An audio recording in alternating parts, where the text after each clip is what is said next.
오늘 복음을 읽으면서 문득 주일날 저희가 예루살렘 입성할 때 읽었던 복음이 생각이 납니다. 같은 마테오 복음이죠. 예수님께서 예루살렘에 입성할 때 그 입성을 준비하기 위해서 나귀 한 마리를 타고 가야 하셨는데, 그 나귀 한 마리를 준비할 때 오늘 복음처럼 그렇게 준비하셨습니다. 그 도성에 들어가면 어느 나귀 주인이 있을 테니까 주께서 쓰시겠다 합니다 라고 하면 내줄 것이다. 마치 예수님께서 그 주인에게 미리 준비를 시킨 것처럼 복음이 그렇게 그려져 있습니다. 오늘도 마찬가지입니다. 이번에 체험 만찬 장소를 마련하는 것도 비슷하게 제자들을 통해서 그렇게 아무개가 있으니까 그 집을 내줄 수 있도록 준비하시는 그런 모습을 보여줍니다. 아까처럼 마치 예수님께서 그 집사람을 미리 알고서 미리 부탁을 해놓은 것처럼 성경이 그리고 있습니다. 하지만 이 성경을 읽으면서 복음 제가 해설 안에도 그렇게 말씀드렸지만, 이 내용은 미리 예수님이 각본에 짜놔서 그것을 준비시킨 것이 아니라 만물의 창조주의 명에 따라서 그저 관리자인 피조물이 그 분부를 따라서 행동하는 듯한 그런 그렇게 우리가 받아들여야 한다는 것이죠. 오늘 복음도 계속해서 유다에 관한 그 이야기가 나오고 있습니다. 오늘 복음에서 예수님은 유다에 대해서 차라리 태어나지 않았더라면 좋았을 것이라는 말씀까지 하시죠. 이 이야기를 들으면서 많은 사람들은 유다가 마치 구원사에 있어서 예수님을 배반하는 역할을 하기 위해서 이 세상에 태어났다고 생각을 하게 됩니다. 즉 유다는 예수님을 배반하도록 예정되었다는 것이죠. 예전에 여러분들 혹시 지저스 크라이스트 슈퍼스타라는 그런 뮤지컬을 보신 적이 있는지 모르겠지만, 거기에서 유다는 그렇게 그려지고 있습니다. 유다는 그 뮤지컬 안에서 악역이 아니라 최고의 조연 배우로서 활약을 하고 있는 모습을 볼 수가 있습니다. 악역이라 하더라도 유다가 없으면 마치 예수님이 그 죽음의 길을 가지 못했고 부활할 수 없는 그런 부분까지 그려나가고 있습니다.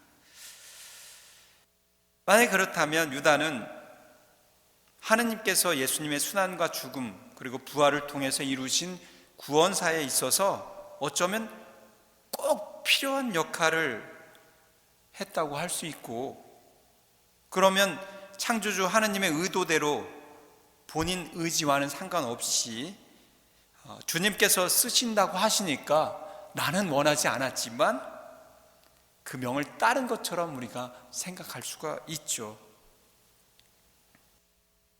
그러면 유다도 성인 품에 올려야 되는 겁니다. 희생당한 거니까요. 나는 원하지 않았는데 주님께서 그렇게 예정돼서 그렇게 만들어주셨고 나는 그 역할을 충분히 해냈으니까 예수님의 구원사를 이루는데 큰 혁혁한 공을 세운 거죠. 그런데 과연 유다가 그런 자의식 속에서 내가 이것을 이렇게 예수님을 팔아 넘김으로 인해서 예수님이 죽으시고 또 부활하셔서 당신의 구원사복을 이루시기 위해서 내가 그 일을 해야 된다라는 그런 자의식 속에서 그 일을 감행했을까요? 그렇지는 않죠. 만약 우리가 유다가 예수님을 팔아넘기지 않았다 하더라도 분명 하느님께서는 당신의 구원 사업을 아드님 예수의 죽음과 부활을 통해서 분명히 이루셨을 겁니다. 다른 방법을 통해서 유다가 팔아넘기지 않았다 하더라도.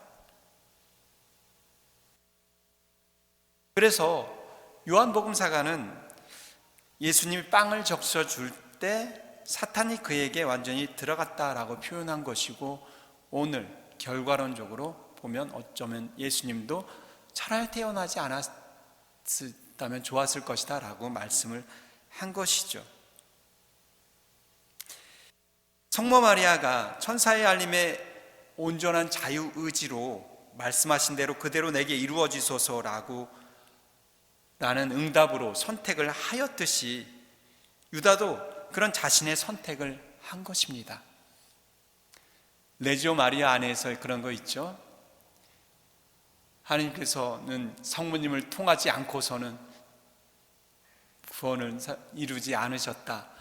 우리는 혹시 이 부분을 통해서 성모님 통하지 않고서는 하나님께서 구원 사업을 못 이룰 것처럼 우리가 받아들일 때가 있습니다. 하지만 성모님이 노 하셨다면 다른 방법을 통해서 하나님은 이루셨을 거예요. 그러나 성모님이 당신의 온전한 인간 의지로 예스를 하셨기 때문에 우리는 그런 믿음을, 성모님께 대한 믿음도 고백을 하는 것입니다. 그랬기 때문에 성모님이 우리에게 존경을 받고 공경을 받고 또 우리가 그분을 공경하는 것이죠.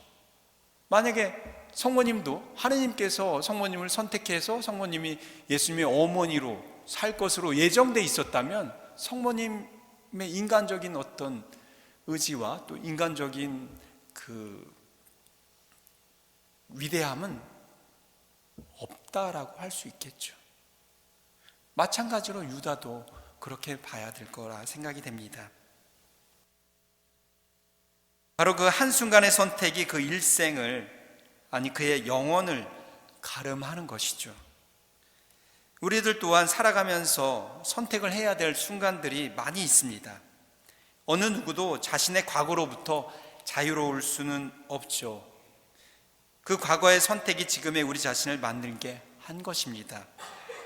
많은 잘못된 선택을 하면서 살던 사람이 한순간에 올바른 삶을 살기 힘들듯이, 반대로 늘 올바른 삶을 살던 사람이 한 번의 선택만으로 잘못되지만은 않을 수 있습니다. 설사 그렇다 하더라도 그동안에 선택하면서 살아온 그런 힘에 의해서, 방향성에 의해서 회개의 삶을 살기는 더 쉬울 수 있습니다. 사람은 그리 모질지 못하기 때문에 늘 순간순간에 하느님께서 당신의 뜻대로 쓰시고자 하는 분부에 따라서 선택하고, 그렇지 못한 삶을 살았더라도 늘 되돌아가려고 하는 회개의 삶을 선택하지 않는 한 우리는 유다처럼 순간순간의 선택으로 우리 자신의 삶과 인생을, 또 더 나아가서는 우리 자신의 영혼까지도 잃어버릴 수 있는 것이죠. 유다인가 마리아인가, 우리 안에는 항상 그러한 선택이 있습니다. 온전히 내 자신이 유다일 수 없고 온전히 내 자신이 마리아일 수 없습니다. 늘 그 사이를 왔다 갔다 하면서 선택하고 있지만, 그러나 분명 50대 50을 가지 않고 분명히 49.9와 50.1로 갈라질 수 있다는 이야기죠. 악역이든 그렇지 않든 극 속에서는 정말로 중요한 비중 있는 배역일 수 있겠지만, 인생에 있어서는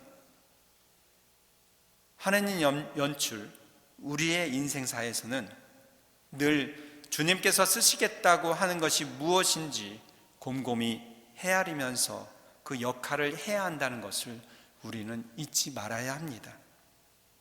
이번 성주간 전례 안에서 주님의 구원사 여정을 재현하고 기념하면서 우리는 어떠한 역할을 해야 할 것인지를 제대로 묵상해 봐야 되겠습니다. 아멘.